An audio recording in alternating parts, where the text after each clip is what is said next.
Hello, everybody. This is Eric Lee of Springfield Baptist Church, and I'm coming to you from the Pastor's Corner once again, and I thank you for your time and your attention. We're at the end of April 2020. I do want to say happy birthday to all of our April birthday members and community members, and certainly to those who have celebrated anniversaries this month.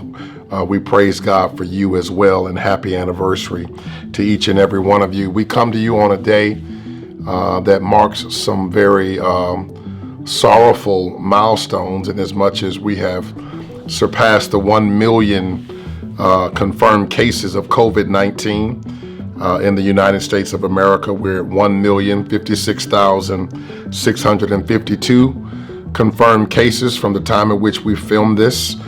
Pastor's Corner. Traumatically, we have lost 60,854 lives to COVID-19 in the United States of America over the last 2 months or so. That is more lives than we lost in the Vietnam conflict, American lives lost in that conflict.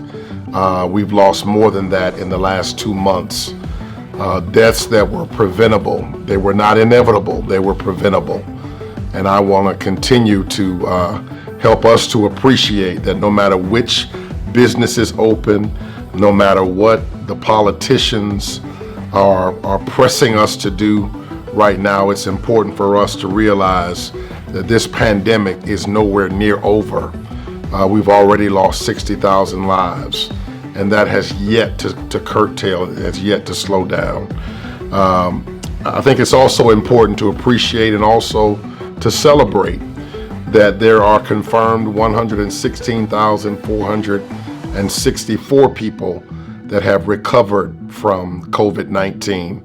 And I want to celebrate with those persons and families who've gotten a COVID-19 negative test after receiving a COVID-19 positive test. And we thank God for being Jehovah Rapha for those families.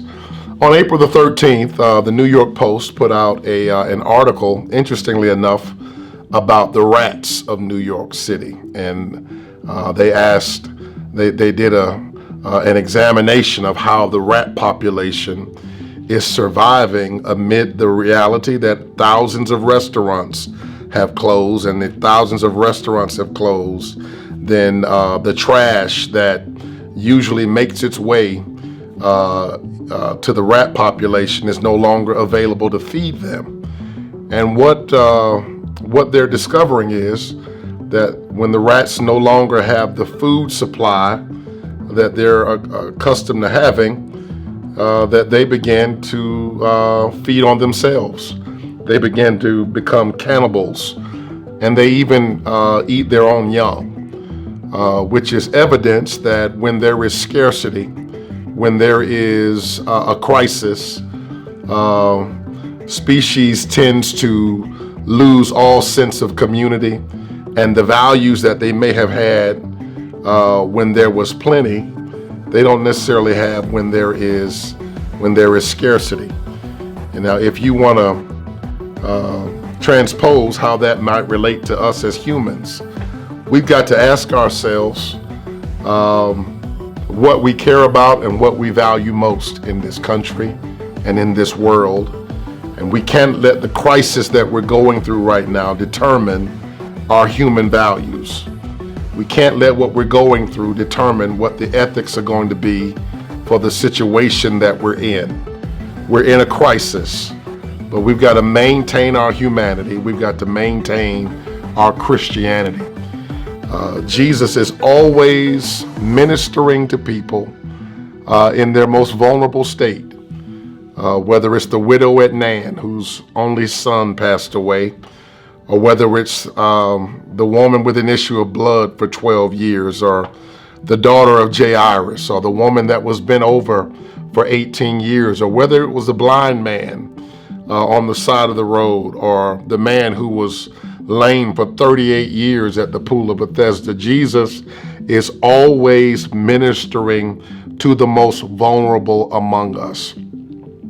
There's been so much conversation and so much attention brought to the economy of late, especially given the fact that our governor, Brian Kemp, has decided to move in such a way that puts people back to work. But it's interesting to me that the people that are being put back to work tend to be the most vulnerable people in the economy. And it's important for us to understand that while we want to see normalcy proceed and we want to see the economy open up, the people who are making decisions are not the ones who are going to be on the front lines. I would love to see basketball come back. I would love to see baseball come back. I would love to know that football is coming back this fall. But we can't put other people in jeopardy because of our desire to be entertained or our desire to have a political feather in my cap. It's important for us to minister to the most vulnerable. And so I want to talk about two quick things. First of all, I want to talk about the unemployment numbers and the economic factors that have kind of been the secondary fault line of this pandemic. 26 million people have already filed for unemployment. By the end of this week, that could be 30 million people in 6 weeks that have lost their jobs. 1 million of that 26 million is right here in the state of Georgia. 30 million jobs is more jobs than we have created since the Great Recession of 2008. And in Georgia, over 1,090,000 people have either lost their jobs or are recording reduced hours on their jobs. Throughout the United States of America, 40% of those who are on these frontline jobs are women. 2/3 of the people who work for minimum wage salaries in this community and in this country are women. And it's important for us to appreciate that we have a responsibility to those most vulnerable among us. The gross domestic product, or the GDP, has dropped 4.8%. It's important for us to realize that vulnerable communities are the ones that are going to be hit the most. And one of the things that we want to do here at Springfield is to make sure that we're supporting our small businesses. I want to know all of the small businesses in our church. If you can get online with us on Realm and make us aware of who you are, where you are, if you're back operating, insurance agents, real estate agents, barbershops, beauty salon, food supply, food preparation, whatever you do, photographers, whatever you do, we want to know what you do so that we can begin to help promote businesses within our own community among the vulnerable people that we serve throughout this community. The second thing I wanted to bring to your attention is that there are 2.3 million inmates in the United States of America. 54,000 of them are state prisoners in the state of Georgia. That doesn't include the county jails. In Marion County, Ohio today, we learned that 80% of inmates at the Marion County Detention Center have tested positive for COVID-19. 80% of their population has tested positive for COVID-19. They are one of a few prisons that have implemented mass testing of their prisoners. And it is a statement of their humanity. It's a statement of their leadership that during a time when testing is so woefully short, that they would use that testing on inmates at Marion County, Ohio. We can't take our eyes off of the vulnerabilities of our community. We cannot take our eyes off of those who are the disinherited. And we cannot take our eyes off of countries that don't have ventilators, that don't have PPE, and don't have all the things that we enjoy. And so that's why Springfield Baptist Church is trying to do what we can to minister to vulnerable people. That's why we've already tried to feed the healthcare workers at Piedmont Newton and Piedmont Rockdale, at the nursing homes throughout this community. And on this Friday, we're going to take our desire to minister to the vulnerable to the Atlanta Transitional Prison Ministry, where we're going to serve some 300 inmates and also staff, residents and staff there at the Atlanta Transitional Prison Center.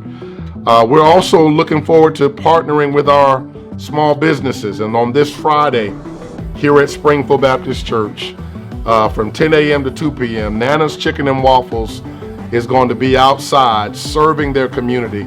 They're one of the companies, members of our church, they're one of the companies that will not open because they don't want to put their workers in jeopardy, and they don't want to put the general public in jeopardy. And I want to thank God for them, because the governor gave them the permission to open their dining hall, but they want to do what's best for community. And those are the kinds of businesses that we want to support.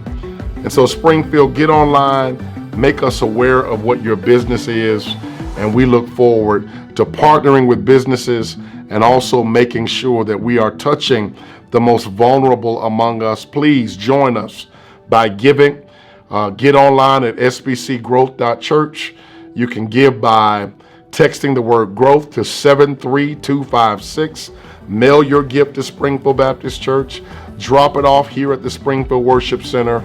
But be a blessing. You are blessed to be a blessing. And we thank God for you trusting Springfield to be the service delivery agent for the most vulnerable people within our community. God bless you. God keep you. Thank you for your time, and have a great rest of this week.